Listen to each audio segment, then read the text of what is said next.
Solar PV Cast by Shift, a podcast exploring solar energy and the role it plays in improving our lives and our planet. Here's your host, Chris Palliser. It is Chris here. Thanks for joining the Solar PV Cast. It is brought to you, as always, by Shift. For all your solar and energy storage needs, visit shift.ca. Now, I don't know, 20, 30 years ago, when people thought of solar, off-grid solar, they kind of thought about, that weird person down the end of the street with all those solar panels, or maybe a draft dodger in the Gulf Islands. Solar has changed so much. It is now truly becoming a mainstream source of independent energy production. But the off-grid element still does exist. But even that looks so much different now because of technology. More people are living off-grid because they can. The tech is there. And joining the Solar PV Cast today is a couple, Dale and Sara Elford, who are doing just that. They're proving to people that you can live off-grid solar, and you can live a pretty comfortable life. Thank you very much for joining the podcast today, Dale and Sara. Thanks for having us. So first, let's create a picture for somebody listening and watching right now. What's the system? Where are you located? Just give us kind of the breakdown. I have a tendency to talk too much, so I'm going to let Dale get it. We live in Shawnigan Lake, and we still have grid access if we wanted to, but we've had a dream of building an off-grid house.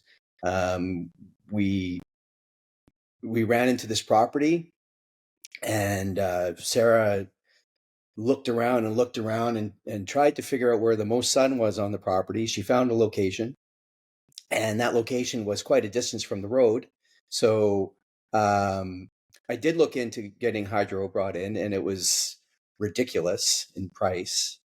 And we were heading towards solar anyway, but we thought we'd find out how much it would cost to bring hydro in. Mostly for the battery, like as a battery storage option. In other words, we'd be solar powered but grid connected as a backup. Sorry, I cut him off. I'm going to do this a lot. But so the reality of it is we're probably on our property, we're 1.2 kilometers all the way in, but we're probably midway through. 500-ish meters from the road. Yeah. Oh, wow. And so obviously there's a cost, like you said, to bringing hydro in. Huge. And it was like $25,000. This is years ago as well, like 3 years ago. It was $25,000 to the first pole then they said you had a kilometer to go still. Yeah, that was the first pole on our property, and they said we might have to add a pole on the hydro system as well. And we're like, holy crap! Wow, yeah. Now we just got to run lines, and they said, and we bought this property. It's fully forested. We've got some old growth on our property, and it's a beautiful property. And hydro, my options were if we owned the line from hydro to the house and maintained it.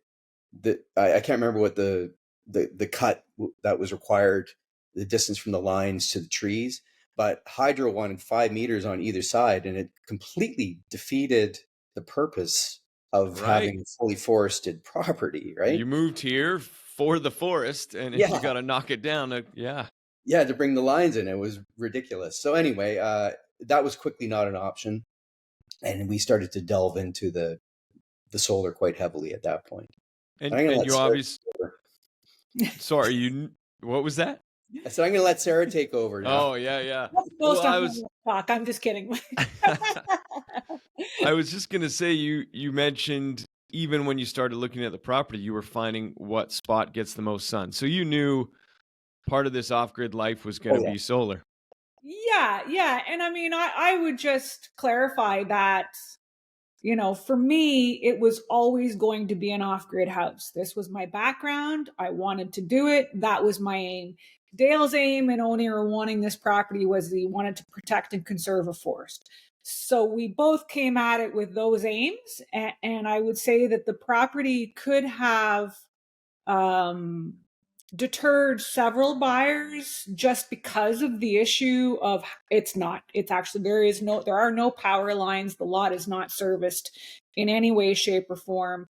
And it's sizable, and probably the nicest part of the property is well into the property. So this, because of my background and what I wanted to do, this property didn't deter us, but it could have deterred a lot of people for exactly that reason. The issue of solar to me was never a question. The issue was whether or not we would use, the BC Hydro as sort of backup if and when and as we needed it. So would we go to a typical solar but grid connected option, or do we want to go completely off grid? I wanted to go completely off grid. I wanted to show that it could be done. We didn't want to we thought about building a pretty small house, but then the reality of life is that we could build one house on this property. We have 2 kids. We have friends that visit from elsewhere. So we realized quickly that we needed to build a house that could support us, our family, kids if they came, grandkids if they ever came. So really a real house. And Dale's initiatives to look into the cost of bringing power in very quickly made us realize, okay, that's not an option, but perfect. So right at the start, I can tell you that what we spent on our current setup is a fraction of what it would have cost us to bring power into the site. Less than half. Less than half. Wow. Yeah. Yeah. And we didn't really go with the option of let's try a little bit and then we'll add on in increments. We said, what do we need? What's the best solution for us at this time? Relied on Steve heavily for that, or Shift, I would say heavily for that. And the option's been excellent. Amazing. I have so many questions. I want to get into the system and what regular life looks like in an off-grid setup, but also, like, were you living in Shawnigan Lake before? Yes. What did you do before? And when did this idea of going off-grid? Because, so many people in our situation, I have young kids myself, and the last thing you think of is, I can't go without that laundry machine every Sunday. And laundry every day. Well, see, this is great. Yeah. Like, what was the thought process for the both of you? Were you living downtown Victoria and thought, let's go out? What was the situation before? So Dale was born and raised in Vancouver, so he's a city guy. I was born and raised in Montreal, so I was a city girl. I've lived in New York. We came, but maybe 2015 we decided we wanted a slower pace of life, and I've always been very fortunate to be able to work remotely. So we moved to Shawnigan Lake. Dale's family's got a long history here. We wanted the combination of easy access to city and amenities if we wanted it, but really, more of a rural, cottagey kind of lifestyle, but without living in a cottage, so to speak. Mm-hmm. We moved here. Wasn't a lot for sale at the time. We bought a house on the lake. We renovated that, but always with the idea that I think we've always wanted land. Would you say? I think we've always wanted land. Growing gardens, putting like a lot of the talk about all of this off-grid living and homesteading. Mm-hmm. Yes. It was always there. Yeah, always interested, but never so much that I wanted to forego a lot of the perks of just regular living, like doing laundry every day. Right. Yeah. So that was the idea. And then because I worked in clean tech, I felt like there were many people who had the view that it looked a certain way, very much like your description of the weird people down the street. But I knew that not to be true. And I found myself, some people might argue that. Well, we're okay, present company excluded. We're a little weird. But that being said, one of my frustrations in my job was that the technology, because I've been doing this, I did that for 25 years. So I go back to that 20 years ago, that the technology absolutely could be adopted on a more mainstream basis, but wasn't necessarily going in that direction at that time. And some of it was cost, but some of it was just a concern that it wasn't actually possible. Maybe it's interesting for those guys down the street, but it's not practical in real life. And so my goal was and it used to frustrate me. Right. So my goal was to show that actually, no, it can be done. You just have to want it badly enough, and you need to, it's more work to sort out. But if you use somebody like Shift, I mean, really, we're not solar experts. So if you want to ask us about the nitty gritty of our system, I'll look at Dale and go, I don't know, we got 30 panels, we got 2 batteries, we got an inverter. That's all I really need to know. And I can do laundry every day. And I can do laundry every day, and my lights are on. It's no problem. Yeah. But we did have to, when we were designing the house, of course, when you're going off grid, you have to think of power consumption. And you guys gave us a spreadsheet to fill out, and we quickly realized that we were up against some challenges. I'm assuming you're going to want to get into that. For sure. So I guess we'll get into it. I always say these things. I always say, oh, this will be about 15 minutes. But then, I just get into it. And it's exciting to hear somebody's story of why they've done this. And so thank you for sharing that. And you're there now, and you've got 2 kids, you said. So you're operating a standard house, and you're on solar. So quickly, you mentioned 30 panels, 2 lithium batteries, I believe. Yeah. What inverter?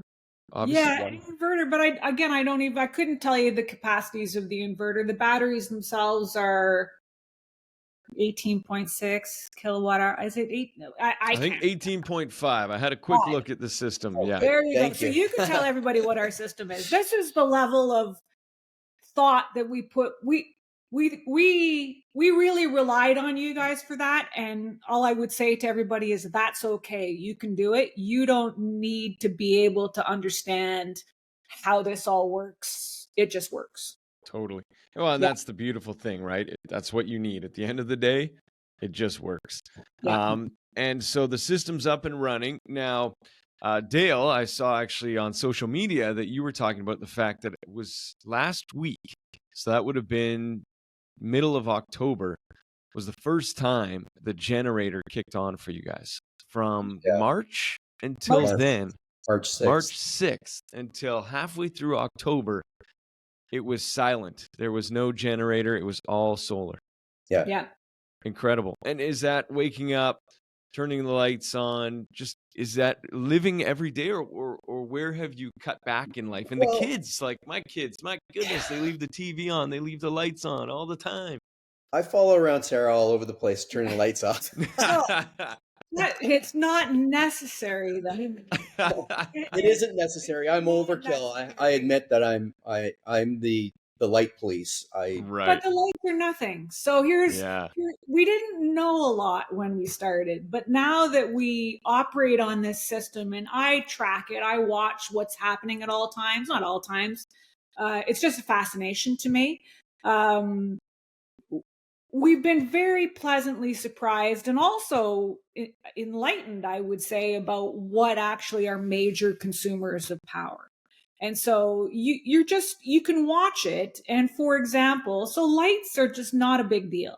But if you want to heat anything like water, so for example, in the wintertime, we rely on a different system for domestic hot water. In the summertime, we have an very inefficient electric hot water system because we produce more power in the summer than we can possibly use. Our batteries could be at 20 and they will shoot to 100 within 2 hours. It's unbelievable. Right. It's remarkable. So we're trying to find ways to go, my God, this is free. We should really find a way to be optimal about this. But for example, heating domestic hot water, it's an energy pig. And I never knew that before. So actually that was sort of a revelation of, holy smokes, man, I'm telling all my friends, you should really turn off your domestic hot water tank when you're not using it. Or if you go away for 2 weeks, because it's a pretty material consumer. Whereas lights are not a lot. In fact, watching TV is very, very little. You just have a baseline that you're going to use generally. And then there are things that will cause it to spike. And I would say, even an air fryer is greater than keeping your lights on probably for 3 or 4 hours. Right. So you think about those things. You think about, okay, I'm going to cook with a propane range. So we have a gas stove. And do you use propane for hot water then? No, we don't actually. So this, one of the issues that we found living the way we wanted to live, which was really no difference in how we would always live. The big puzzle to solve, as we discovered, was heat. Right. Because it's a 3,000 square foot house, and the way it's configured, and it's configured south facing, it's all one floor. It's got a large roof span to be able to hold all the panels on the roof of the house, as opposed to a secondary structure. It's a slab on grade. And we wanted hydronic heat. So we have in-floor radiant heat. And so we were debating, how do we do this? And originally I thought, we'll do a geothermal system. I wanted to go full bore into everything possible on the sustainability or technology front. And the reality of it is that was not you couldn't really pair the two together. And you may be able to, but it would make certain elements of it highly complex and probably very expensive. And you need a backup system as well, of some sort. So you'd probably end up having to put a propane heater or system in, as well as a backup to the geothermal. Okay. So we started looking at other options. Okay. So we started looking at other options. And I think it was even Steve who said, we thought, we'll put a heat pump in. And so Steve, we need to figure this out in terms of overall loads and so on. And then we thought, this system's going to it has the potential to be very, the solar system would potentially be very large. And we wanted everything kind of optimized, and a wood stove on its own in a 3,000 square foot house wasn't an option. We were looking into masonry stoves. We were looking into everything. And as it turns out, we ended up, because we live in a forest, we have more wood than we know what to do with. There's no need to take down a live tree. We have dead trees everywhere that are down, and we have to manage those. So we found a very, very efficient European wood-fired boiler. So lots of people may have a propane-fired boiler. They may have an oil-fired boiler, but we have a wood-fired boiler that is amazing. You basically light it up like a regular fire inside the chamber. It looks like a boiler. And that was the magic of being able to develop a system that performs the way ours does, because we needed to get the heat out of the equation. So we have a wood-fired boiler that fires the hydronic heat, fires our domestic hot water, and then in the summertime, we don't need any of that, and we use just the electric hot water tank for our domestic hot water. Okay. And that was a game changer. Yeah. We've thought of adding solar thermal, because the system that we decided on would have required us to burn wood through the summer as well to heat the domestic hot water. As soon as we realized we had ample solar, we decided to put in a cheap electric hot water tank. Right. And we just have that on in the summertime. But we still manage it. This is one of the big changes. Like at our other house, you just leave everything running, and like Sarah said, the electric hot water tanks suck a lot of power. So we go in, we'll turn it on, and it'll get up to heat, and they hold their heat really well. We'll turn it off so it's not sucking any more of the battery. And if it goes down in temperature, we'll turn it on and then turn it off. It's just a part of managing life. It's not a big deal at all when you think about it.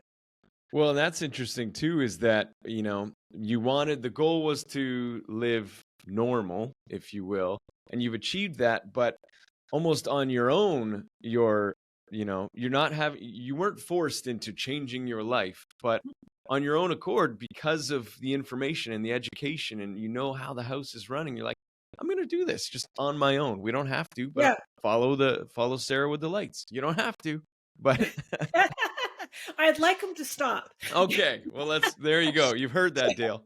But I think what it does is you become much more aware of what the impacts of little things are. So at no time do we say, like, our son didn't want to live here, period. He's like, absolutely not, because his view was, you're going to make me change the way I live. How can I game? Doesn't change anything. He does and now he's like, no, this is actually really good, because it hasn't changed the way he wants to live.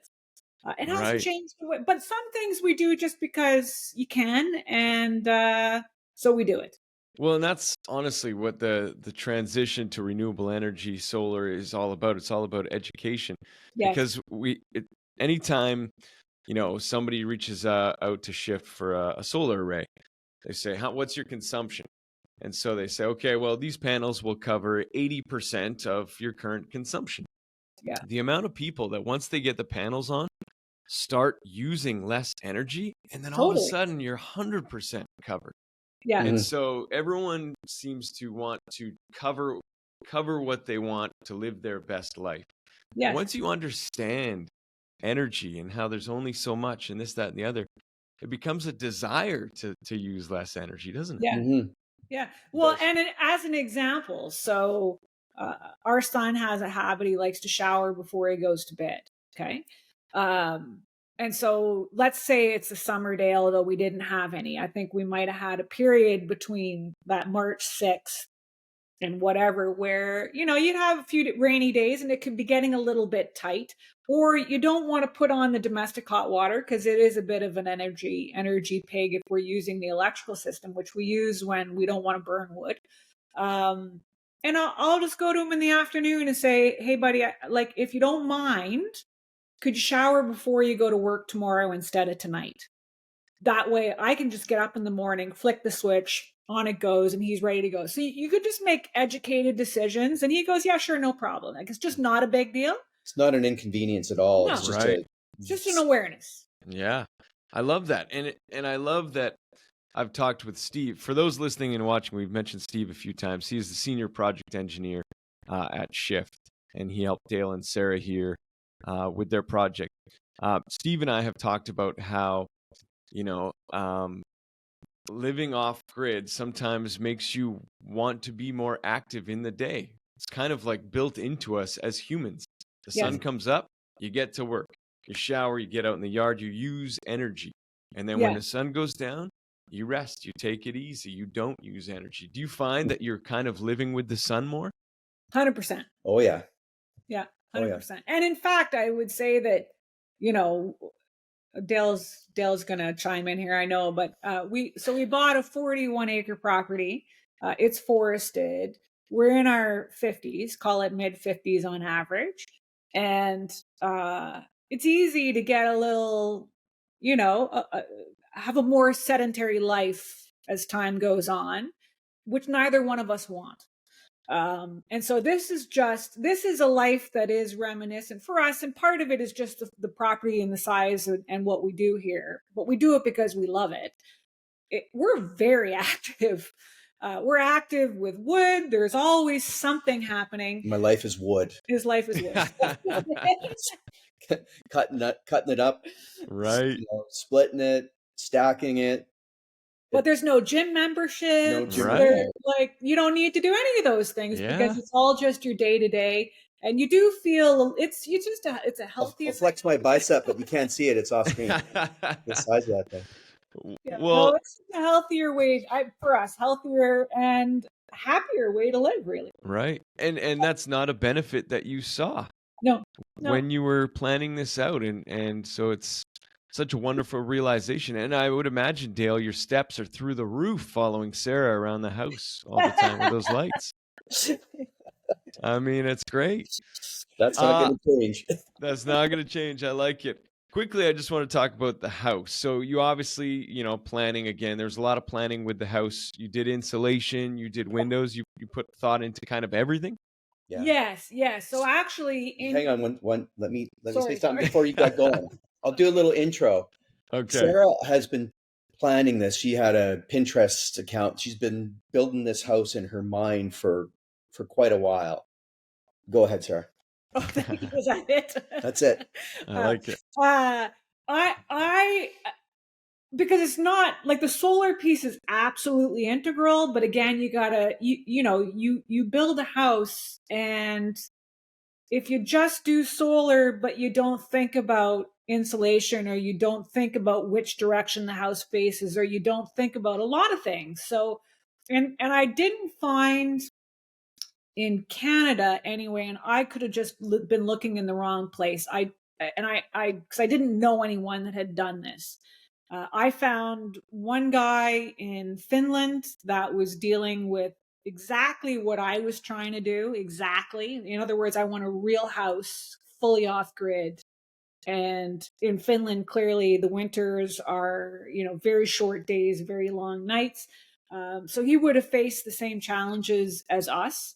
And then another woman in Australia who had built a house, again, different circumstances. I bet her generator never goes off because she's on a farm and it's sunny all the time. Not in a forest. Not in a forest. So we were trying to balance some things that made us look a lot like the Finnish guy. And I communicated with him because he'd already built the house. And then from a design aesthetic on everything else with the insulation, the way the house faced, our eaves, for example, are larger than what you'd see on a typical house. And the idea there is that in the summer, the sun does not enter the house, but in the winter, it does if it's there. And so the concrete somewhat passive solar is passive solar in a lot of ways. Like our house, it was very, very warm this summer. And obviously we're south facing and we want our panels to be under sun all day long. But I would say despite the heat of this summer, our house was very comfortable. We don't have AC. We have no AC, no nothing. So the design of that with insulation, concrete floor was cool. It was beautiful. It worked beautifully. Yeah, so we thought of everything, I guess, is the short answer. Yeah, I love that. Making so the eaves are longer, so they're shading the house in the summer. But then, of course, when the sun's lower in the winter, the sun's coming right in.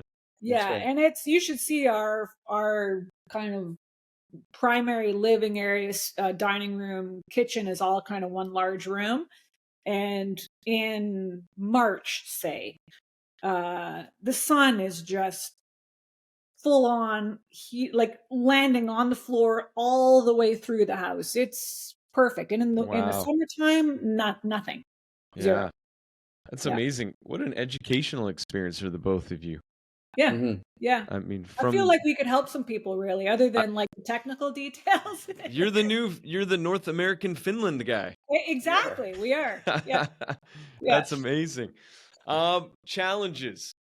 What were the big kind of hurdles that you had to face that got in the way of this dream? The heating was number one. That was it, hey? Yeah. Oh, yeah. Yeah. I wouldn't say there was like truly any other. That was the primary one. So, I mean, little things, like you have to think through the little things. So again, we have a gas range, like I mentioned. Our dryer is a gas dryer. Okay, I was going to ask about the dryer, actually. Those are the two things where really because again, anything with a heating element, those are going to be big power suckers. And it's not so much that you can't manage that in the summer months if you wanted to. But I have a clothesline. I don't want to have to use the clothesline. So I wanted the option to just, if I need to do laundry, because we do a lot, we work hard every day. We get dirty every day. Our son, likes to change his clothes every day. So there's laundry that happens every single day. And you don't want to not be able to do that. So do we plan to try to be efficient as time goes on? Yes, but I didn't want our capability to be able to do whatever we needed to do. So, but basically those things and then domestic hot water and heat were the biggest hurdles to be able to be fully off grid, living a normal life. And there's we looked at heat pumps a lot because that was one of our first thoughts is heat pump. And one of the problems that Steve told us was that most heat pumps aren't soft start. Anything that's not soft start is very hard on the batteries. So we did find one. Spike. Yeah. Got it. We did find one, but it wasn't very efficient. So it was with all Steve's calculations, it was touch and go. Like I'm not touch and go. We could have done it, but it like in the off season, it just would have substantially increased the size of what you required. Yeah. Right? So we just ended up, I think, with the right size system for everything, and under our circumstances, the best heating system. Yeah. So that was it. I think that was it. And I love too that we don't think, in this North American lifestyle, we don't think, how about we change our life in the winter and change it in the summer? We just think, this will work for 10 years straight. Perfect. Yes. But it's Yes. like, or when it's bright and sunny and let's do this, and in the winter, let's do this. And obviously that. Actually, and the Finnish guy that I met who has pretty much the exact same setup as we do, believe it or not, which is fascinating because we'd landed on wood as a heating source long before and then I went to him and said, okay, look, I have to solve this riddle. What have you done? And the system that he described to me mirrored ours exactly. And we had not yet communicated. Oh, wow. So I was looking to him to say, am I on the right track? And as it turned out, this guy had done so much work and I had come to exactly what he came to. So there's something to be said about that. But he describes exactly what you're saying right now in that he uses, say, an electric wood splitter, for example, and he just does all of his wood all summer long and then doesn't touch it in the winter because he doesn't have the electricity to manage it. He has an electric cooktop that he uses all summer long, but the minute he can't any longer, he will transition to a gas range or whatever. So he actually really, I don't go that far. I don't need two of everything. I wanted to have a system that could work for me all the time. We do adjust, no two ways about it, but not as dramatically as he does, but he's happy to do it. Right. It's kind of fun, you know. I mean, we haven't had a bill since we've lived here. We just, I realize we pay up front for what we use, but we could be sitting here and we get a lot of power failures where we live. And we are blissfully unaware. We have no clue. Like we could be raging out there, and people are out of power, and we're like, no idea. We're good. Power went out.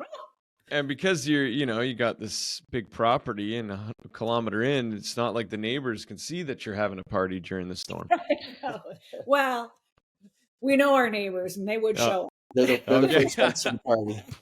They would be there. Knock, knock, knock. Oh, wow. I love that idea that you just talked about, how in the summer you have an abundant. I would almost like look for ways to use electricity in the summer so that it doesn't go to waste. It's like, let's get a remote controlled car and plug that in and take that outside. Yeah. Yes. Because I mean, it's like, it's this gift that keeps on giving, and it's not like you're burning anything. It's just right there for you. And you do try to think, well, what could we do to use this? Yeah. And then, well, if we had solar thermal, could we have a pool? Could we have all sorts of different things where you're thinking through these exact ideas? Yeah, that's incredible. And wow, I mean, to go from you are living a quote unquote normal life, but you're completely off grid. You haven't had a bill, and your generator wasn't running since March. Does it run a lot now, or is it a couple hours a day? The way it's set up is that once the batteries get down to 20, when they hit 19%, the generator kicks on and charges to 99. With the gray weather that we've been having, it's once every 4 days. Oh, wow. Yeah. One of the things that I thought originally, not really understanding, this is before we got down any path, I assumed that the generator would be running, period. And a lot of people assume that. And it's simply untrue. Just assume that now. No. The generator goes off, fills the batteries, they're to 100%, and then we go several days without them at all. And then the generator will go off, even in the midst of winter when the panels are covered in snow, if that's an issue. We don't have a generator going all the time. The batteries really do make that a non-issue. And if I could give anybody any advice if they wanted to go down this path on a similar kind of property, the batteries are a gift. Like, get what you can afford. Because, we had a choice to go with one battery and then opt two later, and ultimately decided to go two out of the gate. And it was the best decision because well used, we would have noticed if we hadn't have done that. Not so much in the summer, but there is a decent winter period here where those make all the difference in the world. Likewise, we because at the time panels weren't that expensive, really. The design called for 18 panels, and we upped it to 30. We just said, Why take a chance and have them, come back at a more greater expense later and add on to it? Let's just do it now. And it like we talked about in the beginning, it was still less than half of bringing hydro in, right? That's right. So that's that. I mean, if we went with the design system of 18 panels and one battery, it would have been like a quarter. I don't think we would be happy. We would manage it, but this makes it completely seamless. And and by the way, it was also an issue that 18 at the time, as I understood it, and don't quote me on this, but as I understood it, it was better to do all the panels you wanted at one time, because if you couldn't get exactly that, there's changes happening to the technology all the time. Get what you'd like to have, and that was not a massive expense, frankly. Like the panels are cheap. The batteries themselves, that was a more weighty decision because they're not cheap. But it was the right decision for us, and again, substantially cheaper than any other solution for us, and it's been wonderful. Amazing. Any advice? I mean, you've given a ton already, but I feel like there's somebody that's going to be watching or listening to this that wants the same dream as you. And what would you say to them? I'd say it's doable, and don't let anyone deter you, because there's plenty of people out there that have never done it before, and they have opinions, and the opinions are not based on experience because they haven't done it, but it scares them a little bit because it's not what they have experience with. And don't let that sway you. Just find people that have done it, and you'll find that it's doable, and you will not have regrets. I've read a number of comments on this. I read your shift comments all the time on Facebook. There's some naysayers out there that say it doesn't work on Vancouver Island or in British Columbia. Wrong. It works. And by the way, I have to add, because it's important and it surprised me. It was one of the things that surprised me most. On a day like today, it's gray, but the sky is not like dreary, but it's a gray, rainy day. We are generating power as we speak. So that has been a very pleasant surprise that I thought I have to have sun. No. It's less than what it would be on a blazing hot sunny day, clearly, but we always are getting something. And when it's raining, there's days we're like, oh, we call it bright rain because it's raining out, the sky is bright, and we're producing solar. It's pretty cool. So it is doable. I had those same concerns, but now that I've done it, or we've done it, and we live this way, it's doable. It's absolutely doable. You've achieved your goal. We've achieved the goal. Yes. Very pleasantly surprised. That's incredible. Yeah. Thank you so much for this conversation. It's when you were talking about, how it can be done and we have this fear, it truly is that from, the first light bulb that was invented when someone started charging somebody to light their light bulbs.